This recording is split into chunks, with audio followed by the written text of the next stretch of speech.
jaz, ko gledam poslovni svet, kaj se dogaja v poslovnem svetu, ljudje, jaz vidim to tako, da ljudje, tisti, ki smo nekako notranje, imamo željo po duhovni rasti in po duhovnem razvoju, je ta poslovni svet ena ful velika preizkušnja in hkrati največja možnost za učenje.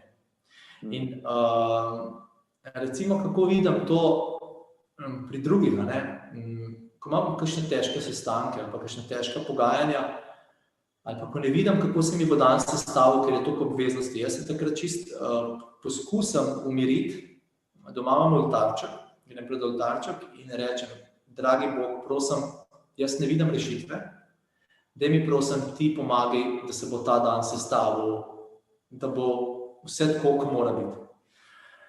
In potem se začnejo dogajati čudežne stvari. Še nobenega dne ni bilo konec sveta, še zmeraj sem tukaj.